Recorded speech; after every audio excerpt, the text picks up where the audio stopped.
We know that after the fact, several al-Qaeda members emerged as kind of leaders of the pack.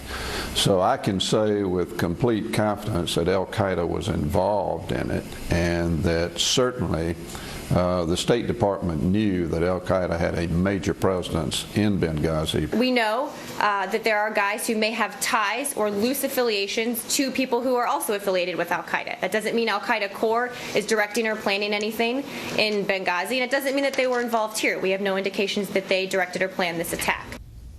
Well, the Senate Intelligence Committee came out with a report led by Dianne Feinstein, in which it says, among other things, that multiple parts of al-Qaeda's international terrorist network were involved, including the groups al-Qaeda in the Islamic Maghreb, al-Qaeda in the Arabian Peninsula.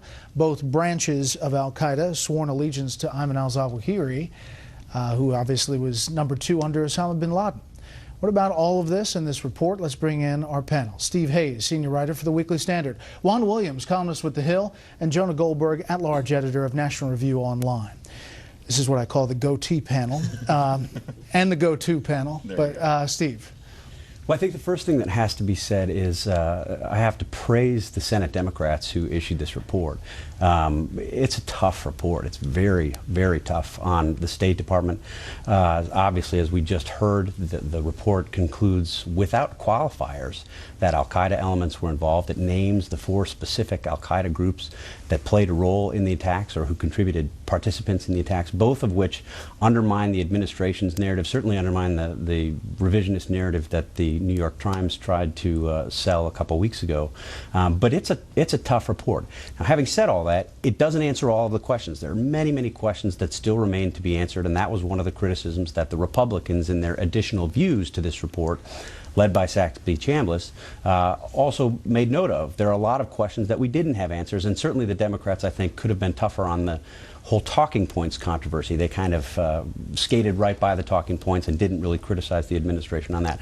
The most striking thing about this report, especially when looked at in the context of the 450 pages that Fox reported on over the last couple days, is the absence of President Obama. He's just nowhere to be seen in this narrative, in the narrative in the 450 pages. When people are talking the minute-by-minute thing, he's just not present. Here is Senator Dianne Feinstein speaking about this report today. We know there were a number of events, attacks that took place in the 6 months prior to Benghazi.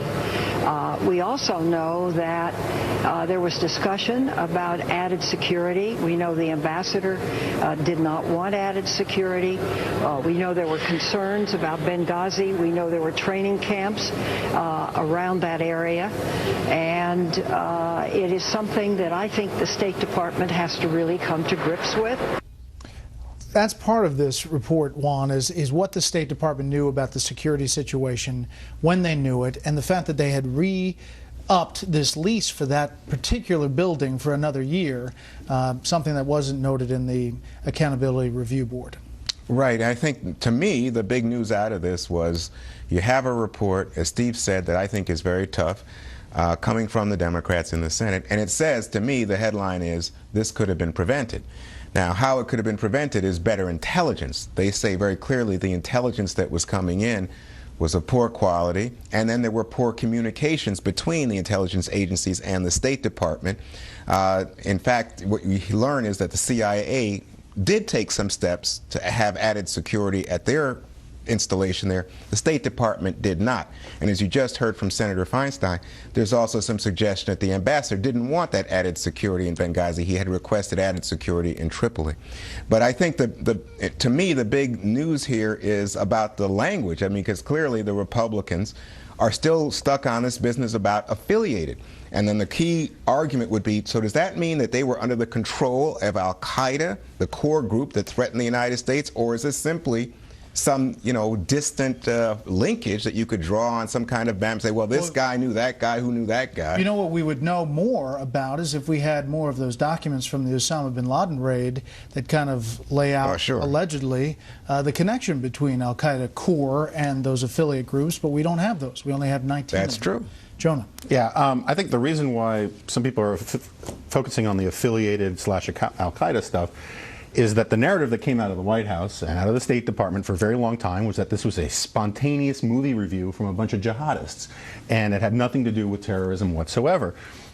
We know that that's now not true, and so the fact that they're related to Al-Qaeda is why that's relevant is it shows that this was a terrorist attack, which the White House denied during a presidential campaign, and was something more serious and that could have been prevented. I don't think it's whether we care whether they had membership cards in Al-Qaeda or not. Look, I agree with Steve to a certain extent that this is a much tougher report than I would have expected. It's by no means, I don't want to say it is a whitewash, but it is a very political document. It is an amazing thing to have such a searing indictment of the State Department and the intelligence bureaucracy. And Hillary Clinton's name, I think, appears in the entire document once. It says the State Department had made all of these mistakes. It did no independent intelligence investigation after this had happened, after people died. 15 people have died who cooperated with the production, who cooperated with investigations in Libya, and there's no mention of Hillary. Basically, Barack Obama is completely absent too, and it seems like part of the negotiation that led to this report was a way to avoid casting specific blame on anybody who matters and just have this be a general indictment of the bureaucracy. People on Bing weighing in, and the lines are up and down, but the Benghazi blame, who's most to blame for Benghazi terror attacks? Al-Qaeda and its affiliates, 36%. People of Benghazi, 0%. State Department, 30%. President Obama, 33%. A lot of people, Steve, have thoughts about this. I guess the question from Senator Chambliss, talking about terrorist attack, the second soundbite here, is why did this come to a protest and a video, and how? And they can't get that answer. Take a listen to Senator Chambliss.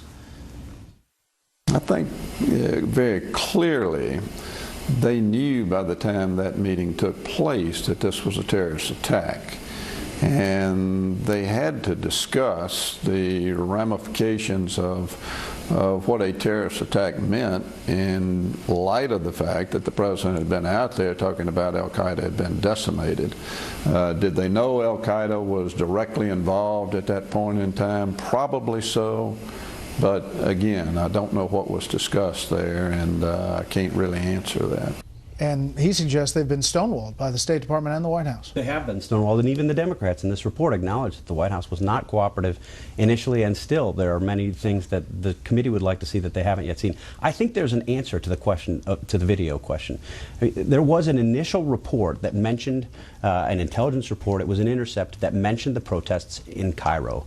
The CIA, early on, seized on that report because the CIA had provided warnings to the administration about protests in Cairo. So the CIA wanted that in their reporting to the administration after the fact so that they could point back and say, we warned about these kind of protests.